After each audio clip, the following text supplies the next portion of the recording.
How about now? Can they hear us? Testing. Yeah. Let's take a look at settings and audio.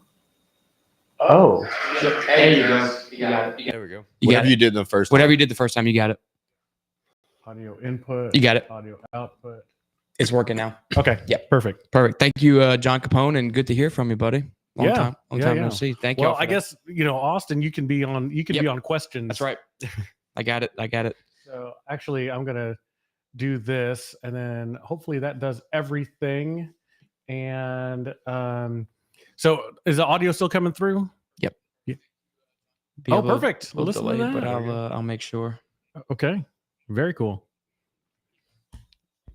Look at that. That's the magic of the internet. Thank you all for, because can you imagine we go through the whole thing live streaming, nobody could hear what the hell we're saying. So we're still learning.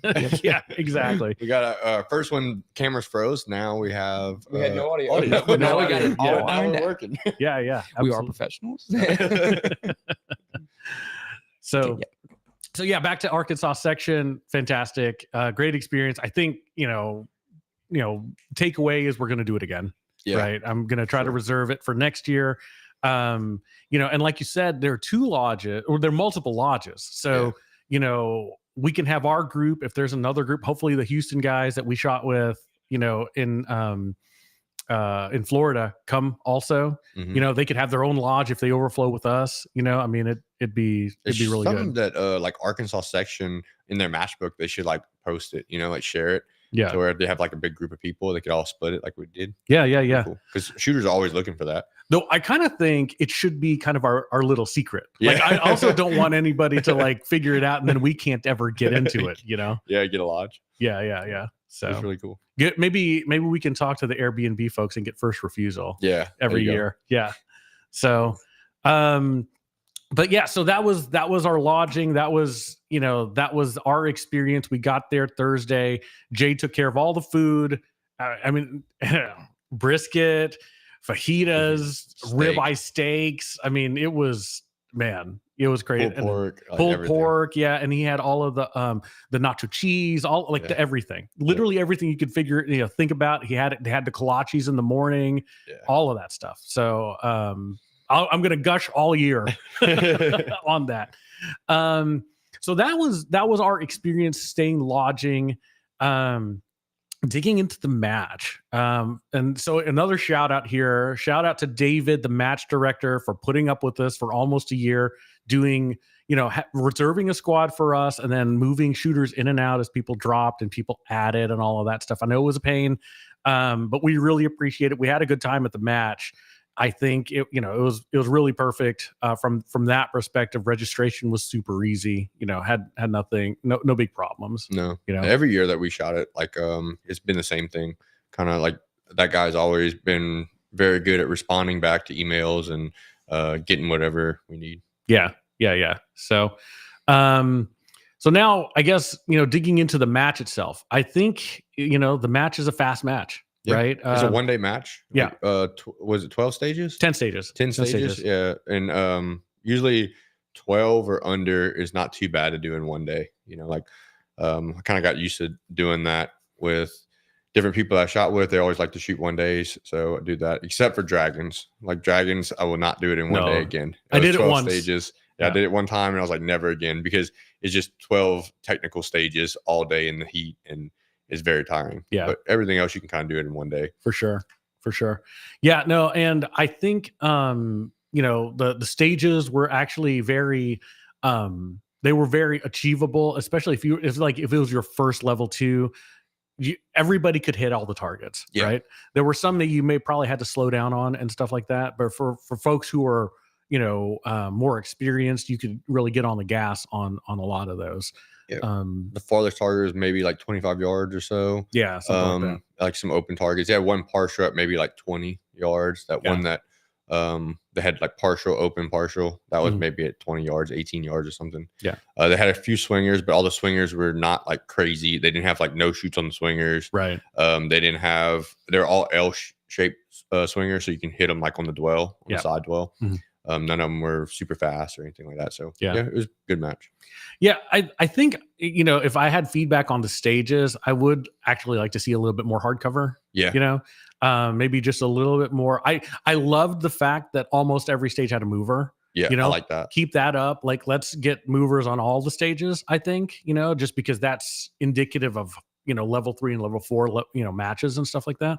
You know, would have liked to see some hardcover. There are some places, and you and I and, you know, some of the other guys on the squad were talking, there are places where you could add hardcover and it would have made it more interesting. Yeah, you know, a lot more challenging, especially like some farther targets that you got to exit on or something. Yeah, you know, that way kind of shows the skill level of different shooters. Like, can you take it that fast, right? And be comfortable with exiting that position, or do you have to really like confirm the shots? Yeah. Well, and I remember that I thought, man, if this were a tux, it would actually be very, very hairy. Is that there was a stage, it was like a smaller stage, but it had a bobber, right? It just went straight up and down. And if that was a tux, you know, like, okay, and it wasn't too far. It was maybe 10 yards, you know, 10 yards or in and you had to approach it. So you could get it to where that target was 7 yards away from you. So it wasn't terribly difficult, but if it had a little bit of hardcover on it, it would make you think about it a little bit. Yeah. So, but I mean, other than that, I mean, it was, like I said, it was super great match for folks who had never shot a level 2 before. Very, you know, stages were very doable, very achievable, which is good. So, you know, I think that the one complaint that I have, it's just one of those things that happens in USPSA, the calibration. You know, we did get smoked on one of those stages, and the 4 squads in front of us got smoked when they had to reset a popper. Yeah. You know, and the popper then fell in a different way that it did for us. And to me, it gave a competitive advantage to everybody else who came after us. Yeah. You know? Poppers always do that. Like, steel is so challenging to get calibrated right and to keep it calibrated for the whole match, because you have so many factors that go into play. You have to make sure that it actually falls right, and that was the issue that we were having. It was kind of set too far forward. But then, like, whenever you go to Talladega, like, there's a lot of wind that goes through that place, and that was the other issue. It's like, every time you turn around, you have to stop the stage and reset the target. So you have so many reshoots because the popper just fell down automatically by the wind. Yeah. You know, so you got to play that balancing game and see how it's done. I'm sure there's got to be something better than the way usually the poppers are. They're like staked into the ground. Yeah. And as you start shooting them, it starts eroding the dirt underneath it, and then it starts sinking down more. So I'm sure there's like got to be somebody that can make a popper like a little bit more consistent. You know, that way it's on level ground somehow. Yeah, and I mean, you know, that's an idea. You know, you could put just one of those little leveling things and make sure that, you know, at least you can keep it. You can, as an RO, you can tell, you know. So if MGM or whoever added this little leveling, you know, the bubble thing, put one of those on there. Of course, it'll get shot up. Yeah, but, like you destroyed. know, but something like that where you could at least tell the angle. Then you could say, okay, well, you know, we set the angle at this. And then so as the ROs reset the stage, you're like, okay, well, this is what it was. And then you could also do something like that with actually the angle of the popper somehow. I don't know. Like, or maybe like put a board down, like put a piece of plywood or something, and then put the popper on top of that. Yeah. That way it doesn't start eroding the dirt, and then it's a larger leveling area. Yeah. You know, that might work. Yeah. I don't know. I think yes, but I also think that at some point then the plywood will get pushed down too. So I think, you know, it's just going to get stretched. Yeah. So anyway, but yeah, no, I mean, that was my only complaint. And, you know, we all talked about it as a squad. Yeah. So, you know, that kind of stuff. Like, there's things that happen in a match and you can't do anything about it. So you go with it and that's it. It's like shooting in the rain, right? Like, people complain about that. They're like, oh, well, I had to shoot in the rain. This squad didn't. It's like, yeah, you're right. But like, another match, you're gonna not have to shoot in the rain, and they will. Yeah. So it is what it is. You have to deal with whatever comes your way. Yeah, it was like that one dragon when we went, and I shot it all day, and you shot it in 2 days, and we shot it, and it was completely. I was like 95 degrees or something. It was terrible. It was like shooting in a sauna. But then you shot it in 2 days, but then you had the dust storm. A dust storm, yeah, an actual dust storm. Like, you couldn't see anything, and it was like 30 degrees. Yeah. Like, we were all freezing. It was freezing cold. So anyway, But I think that's the only thing that was the only thing to complain about. The staff was great, actually. All the ROs, they were super. Never had any issues with them. We did hear that some other folks that were having complaints with the ROs. And there were, and to be fair, there were some mistakes that we did notice post match that, I think that it's not the ROs. It wasn't on purpose. You know what I'm saying? It was one of those things. I don't think it ever is on purpose, right? Yeah. Like an RO, I don't think is going to go out of their way to like jeopardize a shooter. Correct. Yeah. No, I mean, and it was a long day. It was hot, right? It's unseasonably hot.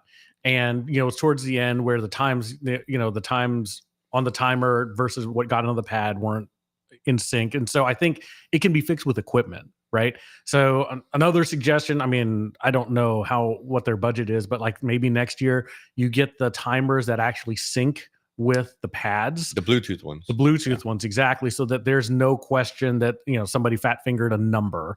Then it makes it easier for the shooter. It makes it easier for the RO, everybody to know that, hey, there's no shenanigans going on. There's no mistakes happening, at least with the timer, being. And I like that too, because like a lot of times whenever you have a timer, an RO might have it right next to the gun, and then like sweep it down and like put it on the side, but like they'll hit their hip or something with it and it'll trip the time. Yeah. Like I remember whenever we took the RO class, Troy was saying like some shooters like to check the timer. He was telling one in particular because they were worried about that, right? Yeah. Because that adds like 2 seconds. By the time that they stop the timer and then put it next to their body, it's like 2 seconds or a second at least. Yeah. And if you can go back and see like, hey, why is it a second between the last time instead of a 0.2 seconds on my last shot? Right. Then you can tell if it was. So if it had the Bluetooth timer, you can see each time. That might pick up better, and they can you can go back and review that. Yeah. Absolutely. Well, and and actually in the stages we're going to show, Scott was actually concerned that the RO's timer picked up my slide racking, and fortunately the RO was super nice. He was like, he went back and looked and was like, okay, you checked the split, didn't seem to be, but that kind of thing happens. It's not like out of the ordinary that it catches the wrong time. Or you could have, a lot of times when you're at a public range, you're shooting a match, but this is more like a level 1, where you've got, bays and you're shooting, and then behind you, somebody's shooting like a 50 cal. Right. Mm-hmm. And then of course, that 50 cal is going to get caught by the timer. Yeah. And so you just don't know. Hopefully it's in the middle of your stage where it doesn't matter. But if you're unload show clear and he goes boom, it's like, adds 2 or 3 seconds to it. So it's very important. And like sometimes it's like if you shoot a different stage plan than everybody else, because like if you shoot a same stage plan, like I know about like the difference in time between like me and you or me and somebody else on the squad. Right. So you can see like, hey, like why is it this much more, right? Yeah. Or this much less. But if you shoot a different stage plan, you're like, I think this is a lot faster way. I might save a second, but then you come up like a second like slower. It's like, oh, well, it's not. But then what if you hit the timer? And what if it's actually 2 seconds faster? Exactly. Yeah, could be that. Yep, could be that. So, so anyway, I we could go on about that, but I think overall great experience with the match. It would be, and I don't know how much those Bluetooth timers cost, but I mean that's going to be, if you had to buy one for every stage, that's over $1,000. It's probably $2,000 when all said and done. So that's not an easy thing to do. Mm-hmm. But I think that would make it easier for the ROs, for sure. But I didn't stick around for awards, so I don't know. But it seems like it was a random prize draw, which is good. That's kind of how I like it. And they gave out the plaques. And they actually had plaques. Yeah, like there's some places that don't do that, and like sometimes I think that plaques don't cost that much, but people like it. They like to bring it home, or like especially if their first one went in, they're like, I want this, to bring back to the house. Yeah. So one of the Texas Open did cups. And I told the guy about it. I was like, kind of mentioned, I was like, man, like a cup, not very many people like that. Like they want to like display it somewhere, on a plaque. And he thought that they liked the cups. Yeah, and you're talking about a drinking cup. Yeah, like a drinking cup. Not like a trophy cup. Okay. Yeah. I remember when you first brought it back, I was like, oh, this is what you won. Good. Congratulations. Yeah. It's just like a coffee mug, like that. And then, no like disrespect to them or anything, but it's like, man, it could have at least been like a Yeti or something. Yeah. It's like, Oh, it wasn't. It wasn't. It was like a Yeti. Walmart brand cup. Yeah. Oh, come on. We know the Texas Open guys. Like, come Yeah. on, Yeah, come yeah. on, guys, Come on. come on. At least a Yeah. Yeti. Yep. At least a Yeti. Yeah. So. And usually, like, you could find someone in the like shooting the match, or someone in the club that does some type of woodworking, and it has like a laser or something. They can just laser whatever plaques it is. Yeah. So, as somebody who has never shot outside of like our little Thursday matches, let's get into like preparation and stuff. Okay. So when does it start for you guys? And by preparation, I mean like match specific. I'm not talking about like practice or anything like that. So when does it start? And I know for each person it's going to be different. But like, let's just take Arkansas, for instance.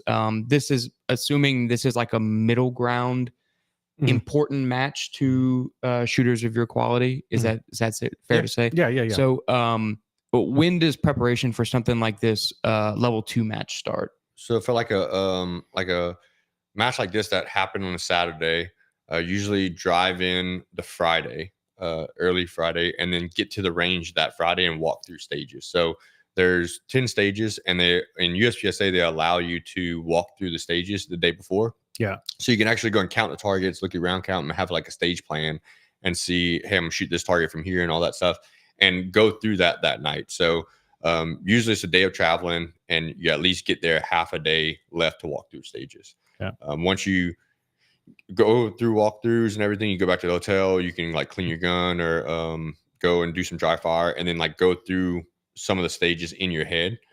Some people might have like notes or something, or like have the stage diagram that they printed out on the computer and kind of have an idea of like where they're going to do reloads and stuff like that. Yeah. So the stage diagram is accessible to everyone. And then when do you like get access to that? Usually they'll send out a couple of weeks beforehand. Okay. You know, the bigger the match, the more time they give you. Okay. And a lot of times what you'll find out is that most of the time the stage diagram itself isn't really super helpful. It's not super indicative of anything other than what types of targets there are. Right. So and distances and stuff like that are pretty, like, there's no gauge of. There's no way to tell. Yeah. There's no way. Because that's what I'm gonna say is that is there some competitive advantage that somebody like us would have, who could see a stage diagram 2 weeks before and set up a stage, because we have access to private ranges? Not really. You can do like something where you set up the same style of targets, like tuxedos, but you don't really know how far that's going to be until you actually get there. Right. And sometimes they actually might move targets. So they might have like 3 targets on this side of the wall, and you get there and there's only one. And then they move that target over here. Right. So in that instance, over practicing off a stage plan could probably even handicap you, where because once the timer goes off, right, you're all muscle memory and whatever you plan for. So if you practice the hell out of a stage diagram, you get to, like you said, a spot where there's supposed to be 3 targets, and you were probably planning to to stop and shoot all 3, where now as you could probably take this one they have on the move, and now you're sitting there and stop, and now you've lost time, right? So you could almost handicap yourself by over analyzing a stage diagram. Yeah, for sure. Well, I think you can't read too much into that stuff, right? I mean, because as Brandon was saying, like, as soon as you get there, it's gonna look different. Yeah. And you may think, and I've seen this happen with a lot of folks, especially if they're newer to level 2s, they'll try to make a whole stage plan beforehand. Yeah. And I'm gonna take this on the move, I'm gonna do this, I'm gonna post up and do here. And then it's like, then either the targets are 10 yards further away, and then all those plans go away, or everything's 10 yards closer. And it's like, oh, well, I should have done something completely different, Yeah. I had that talk with, I think it was Jay last year, like before Swamp Stomp. Mm-hmm.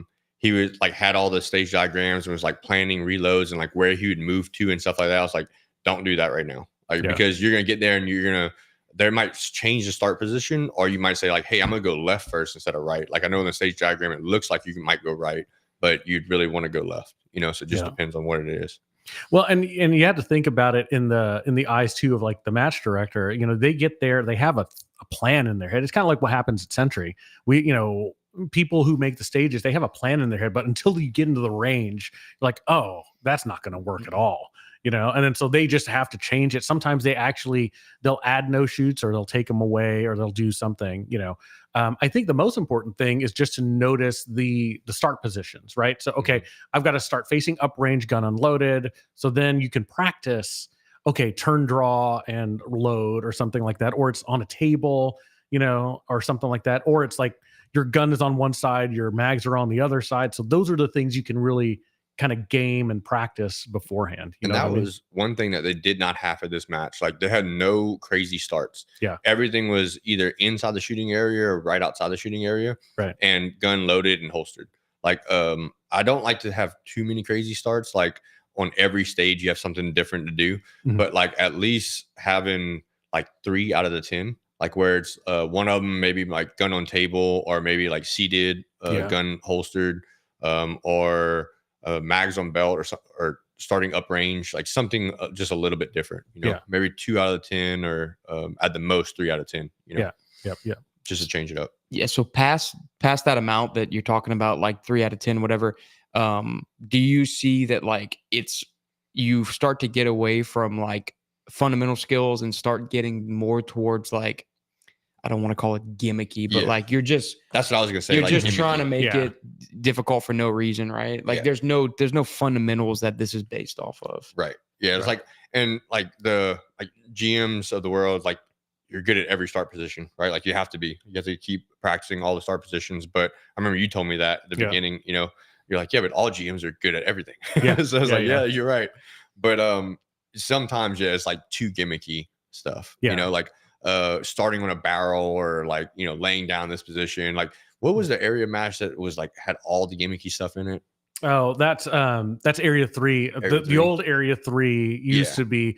The new one, they say, is better. Yeah. Right. And I've never shot the old Area 3. I've shot the new Area 3, and it was a normal match. But some of our buddies that are like very high level shooters, they were saying, like the old way of Area 3 was just, okay, you're starting in a tractor tire. You're like, it was like in an airplane. They had airplanes in the match and stuff. And some weird. You ride a roller coaster and like shoot stuff down. Yeah. It was crazy. Which is fun. Like, okay, fun. So it's fun and it's cool, but then like you start to get into like, okay, what am I testing? And then how many reshoots you have, right? Like, you have like this fail, or this is dangerous, so they have to throw out the stage, and like there's too much stuff that can go wrong. Yeah, that's what I was thinking, is that like at a certain point, like we're past like testing shooting fundamentals or starting fundamentals, and like we're just getting like almost dangerous, right? Having people laying down and stuff, like, and then you're risking like and if it's maybe not like technically dangerous, like you're probably risking more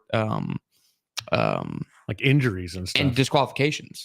Because you're having people start in a position where like they could possibly have a gun fall out of a holster or something like that. Seated start positions with gun in the holsters, kind of like that.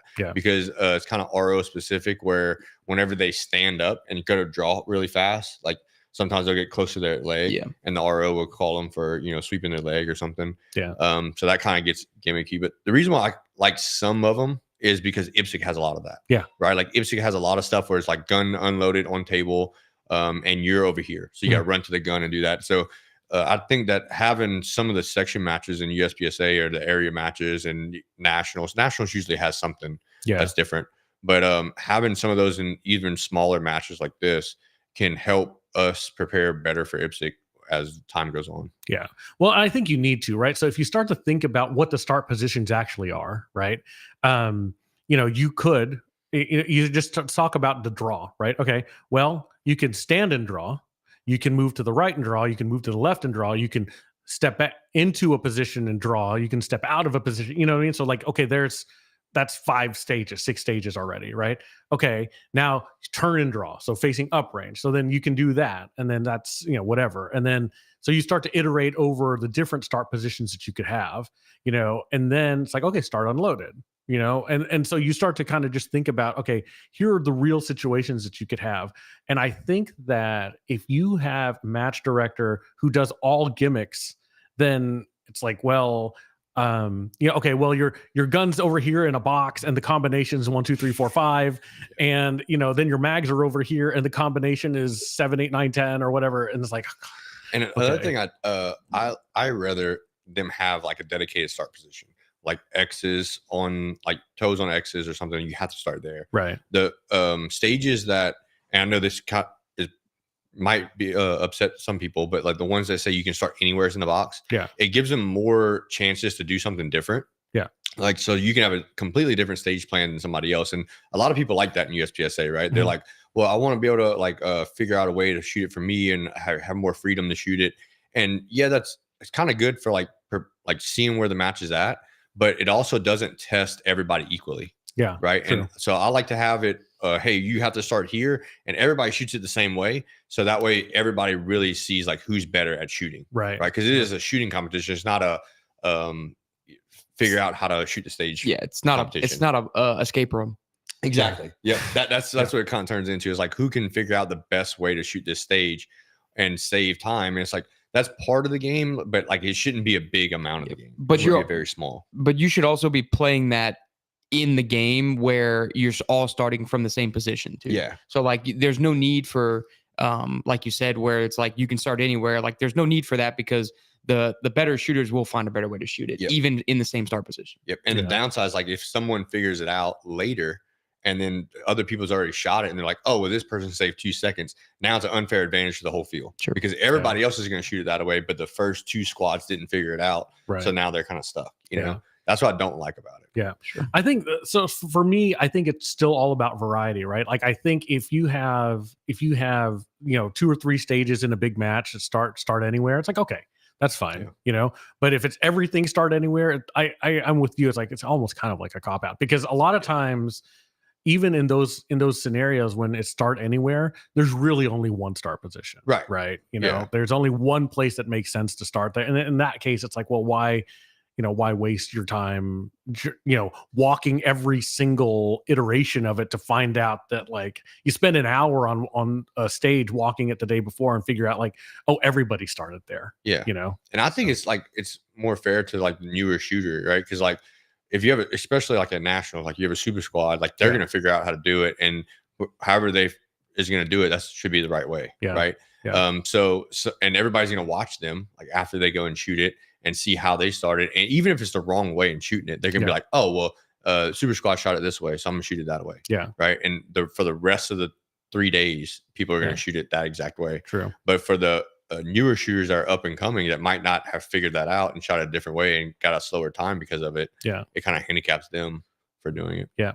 No, so I kind of more, I don't feel that strongly about it, I guess, other than I think that on the counterpoint, it's really nice that when you do have the ability to pick your own way, that and we talked about this on some of the stages and even kind of in the lead up, it's like towards the end of the day, right, in Arkansas, I had a stage plan for a certain one, and as my fatigue level kind of increased, I was like, man, I can't do that plan anymore. I need to do something different, right, to be able to maximize my stage. Then it's like, instead of drawing and running to go shoot at this one thing, I'm going to draw to this one and shoot this stuff first and then run around, knowing it's the same number of steps, but it's like actually for success, I need to simplify what I'm doing. So I do like the flexibility in that too. But I get what you're saying. Like and I think that's more on the match director, and this is not on Arkansas, but it's just any match director that said, okay,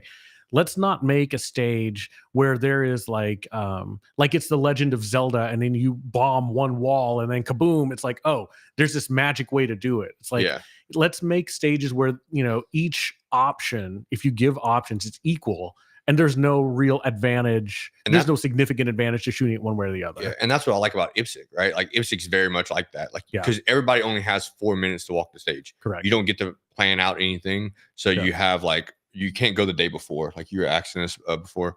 You can't go the day before. You can't walk stages. You walk up to the stage to shoot it. You get 4 minutes to look at it, and that's it.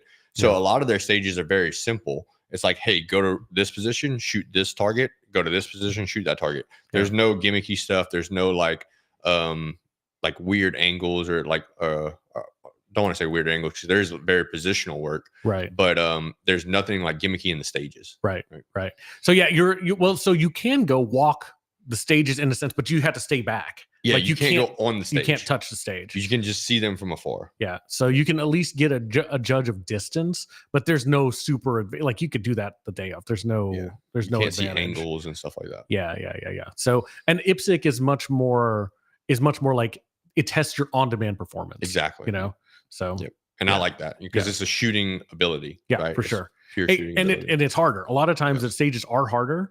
But it's just like, okay, there's a 25-yard target. Can you hit that? Okay. You know, like boom. And they don't have a lot of times they don't have a lot of setup targets. They don't have like an entry exit type target. It's like you run over there, you shoot the one thing, boom, and you run around. So, you know, it's very much more a shooting test, I think. Yeah. So, let's see. Any other questions you have? I think that's good for like preparation stuff. As far as like day of, like you touched on, like fatigue and stuff like that. So, I mean, you guys just shot in Arkansas in, you know, the middle of September, basically. So as, I think you and Eugene had a really good show about, fitness, as it pertains to shooting. So, these matches, you know, you talk about like shooting, 10 stages in a day versus having like multi-days, things. So how much, does that actually affect your stage plan? As far as like you shot 10 stages in a day in the middle of September in Arkansas. Mm-hmm. So do you think that, you have a physical advantage, being fit, you know, the lot of us, I think, are, you know, fit, versus somebody that might not care so much about fitness.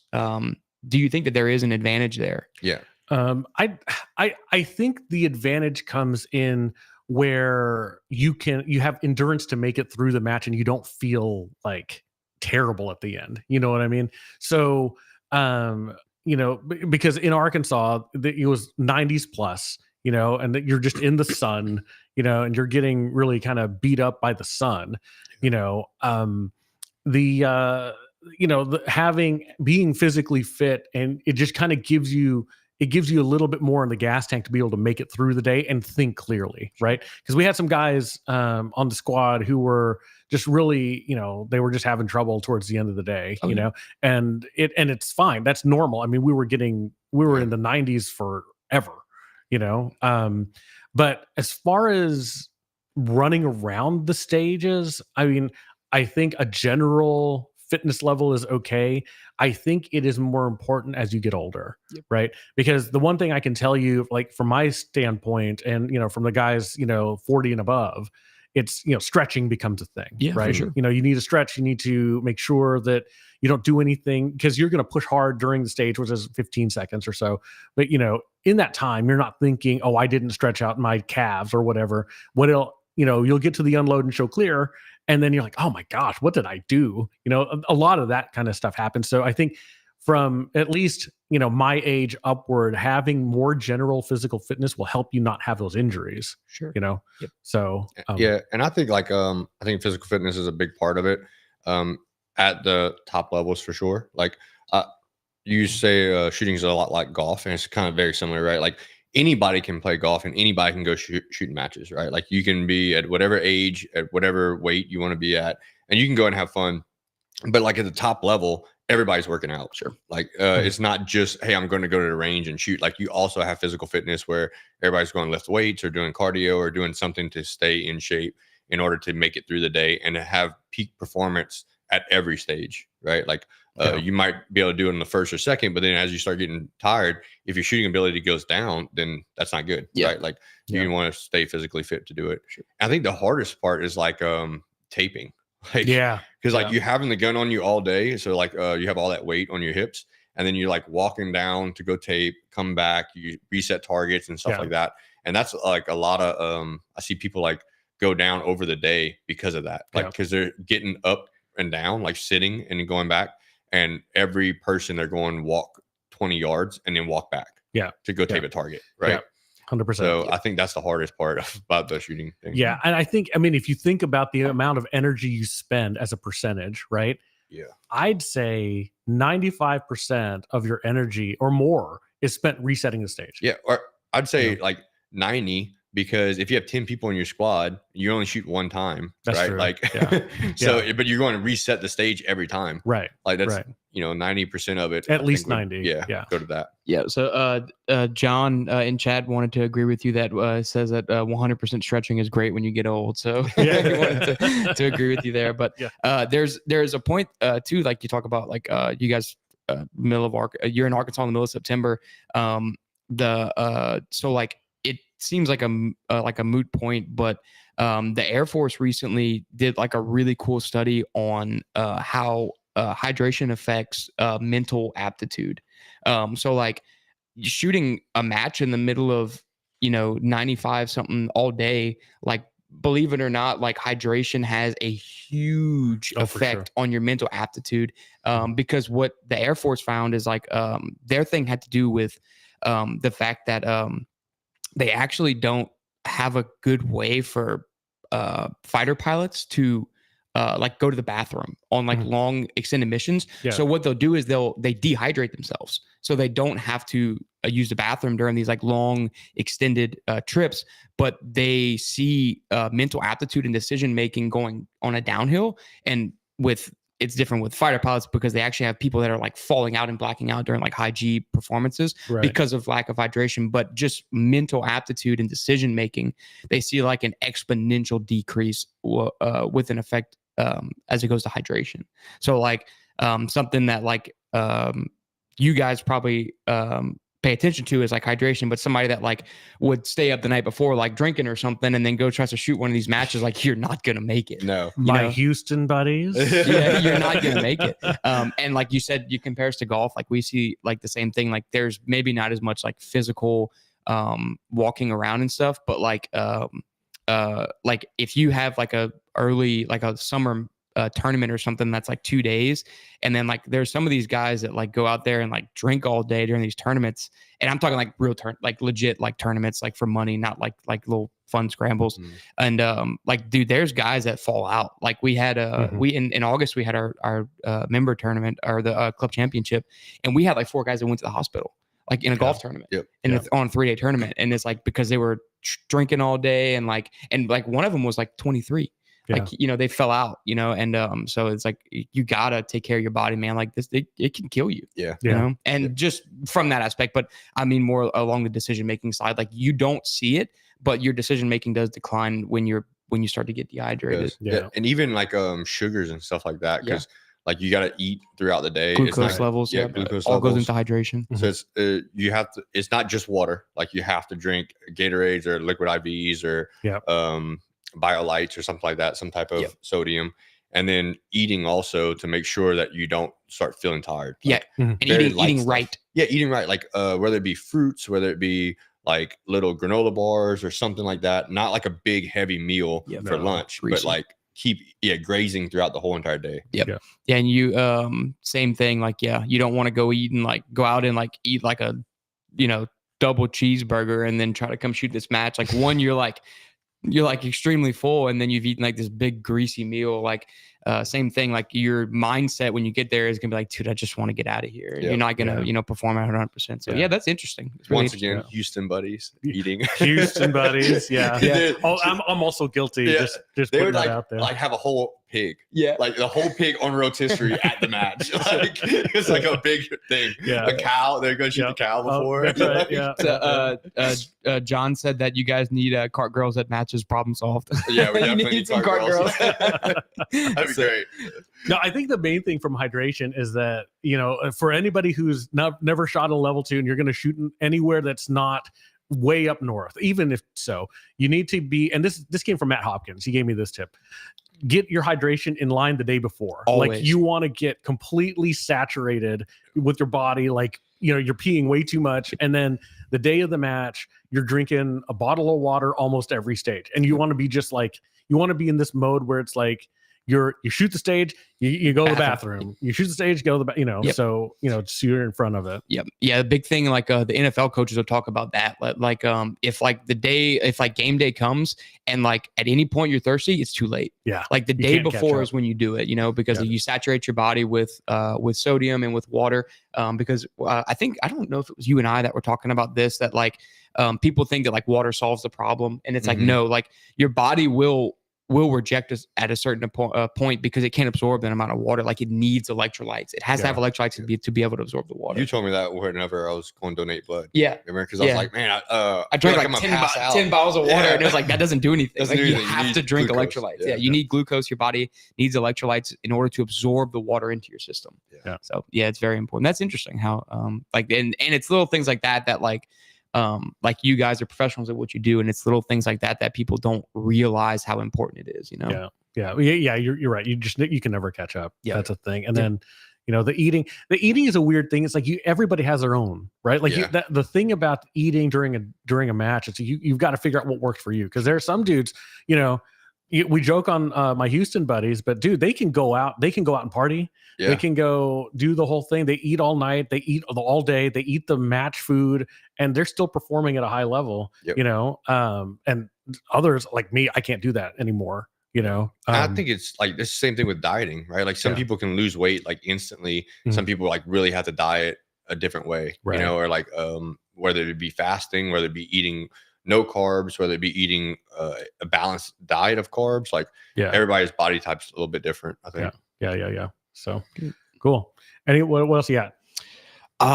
That's pretty much it. I mean, it's I think that I think it's interesting because I like the intricacies of things. Mm-hmm. So like I like the mental side of the preparation, and then I like the little intricacies of how like hydration and food and stuff like that, and like how you mentally prepare for a stage affects things. Because I'm that way with like golf is like this. Like I like the little intricacies, and I like people that overthink things. Yeah. And sometimes that happens, like if people are getting tired and they've been walking through a stage plan over and over again, and then whenever they get to the stage, they find a different way to do it. But they're like, I can't remember that right now because I'm too tired to remember it. Right. So I'm just going to go back to my old plan and do it. Yeah. Well, that's one of the things I started doing last year, 2 years ago. I always come up with a complete stage plan for the first stage and the last stage. And it's like a immovable plan.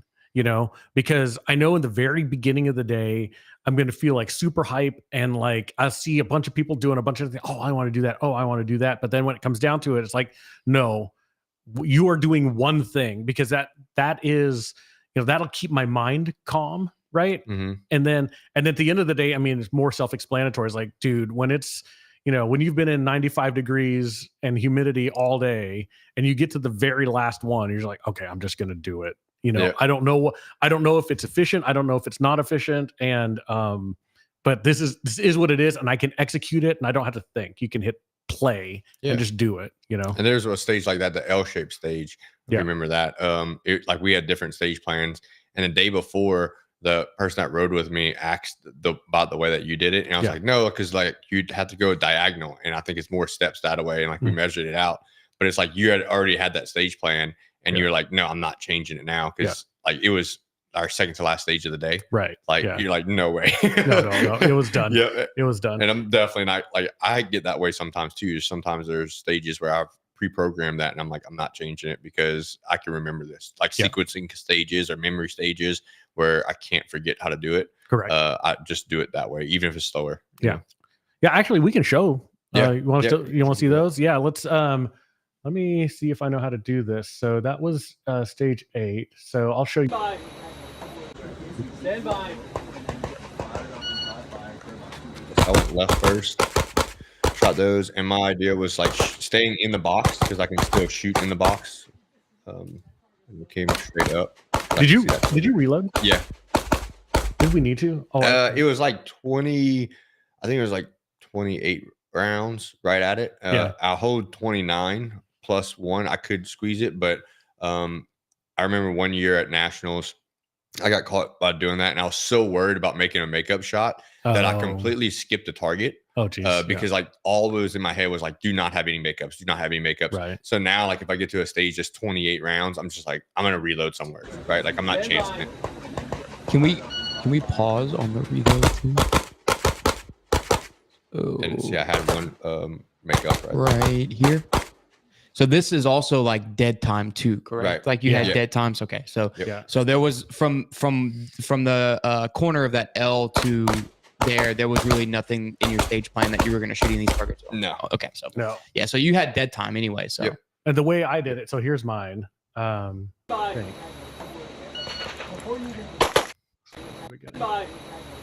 I went to the middle first. I attacked this guy.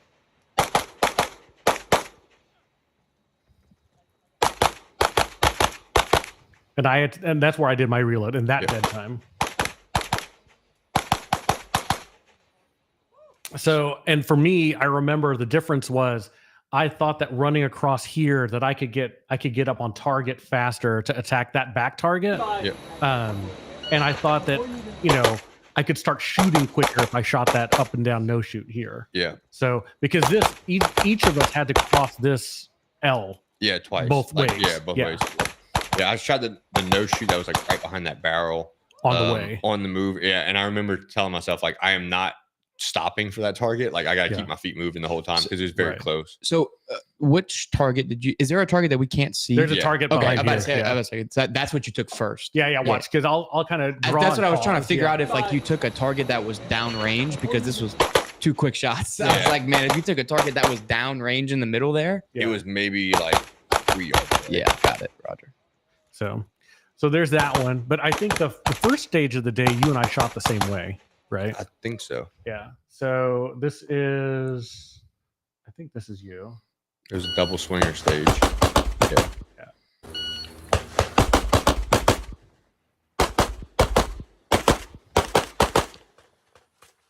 So I left one of those targets in the last position for the back.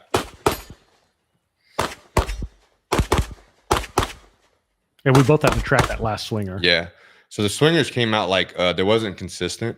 Whenever we watched them during the walkthrough, they didn't end up the same way as anybody shot them. Like everybody that shot them was a little bit different. It was a little bit different. Yeah. So they were sometimes they'll have like Ipswich very good at that, like timing them to where they like come out at a certain time. You shoot this one, then you shoot the other one. Yeah. This one stage was not like that. Yeah. So and I think you and I shot it exactly the same way.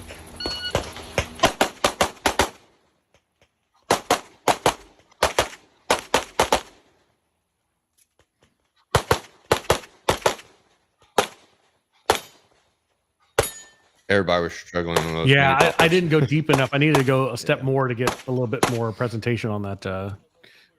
There, what you don't see over there on that side, Austin, they're 2 steel. I think I saw him. I saw him when you went to the right. Yeah, they're over. Yeah. So if you restart it, I think I saw him. Right when you go right to that window, I saw him. Oh, you see him? Yeah. They're right there. Right there. Yeah, right there. But you can only shoot them through that window. Through that window, here.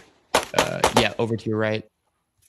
And if you had to get in that one spot, you could see one, then you had to take a side step just like that. Yeah. So you're saying initially you weren't deep enough to see. Yeah. Well, I think if I would take another step closer, it would have presented a little bit better. Yeah.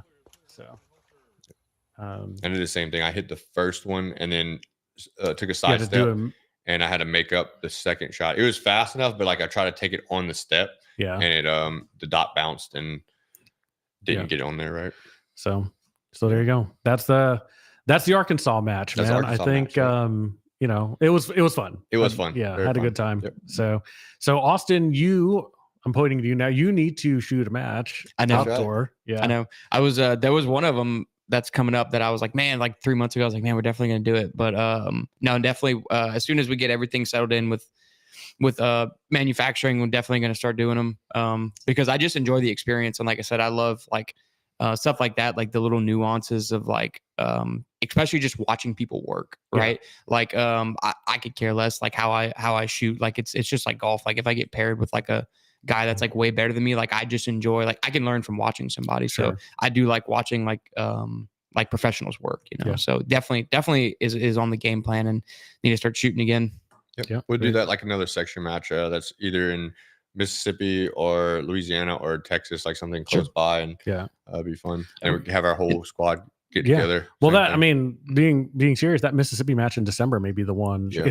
It's just in Jackson, so you could go there, shoot, spend a night, and then come back the next day, finish shooting and drive home. Yeah. Be home. Yeah. And then even just like watching them, like I do plan to come at like some of the higher level ones, like just come watch them, because like I said, I just like watching professionals work. Don't watch. Bring your gun. It's just like when we do the club. You may as well bring your gun. It's one of those things too, though. It's like I'm one of those people. It's like, if I'm gonna do it, I'm gonna do it 100%. So it's like, God, it's gonna annoy the heck out of me if I can't beat everybody. So like, just there to support too, right? Yeah. So, but definitely need to get back into it for sure. So very good. All right, gents. Well, thank you. Oh, there is one thing I wanted to mention to everybody before we close this particular stream. You guys notice we're doing the live stream here, trying a bunch of different things. There is something else. I don't know if you guys have heard of Locals. I just started a Locals community, and I don't know exactly what it is, but it's brownduke.locals.com, and it's kind of like Patreon, I guess, but you don't have to pay.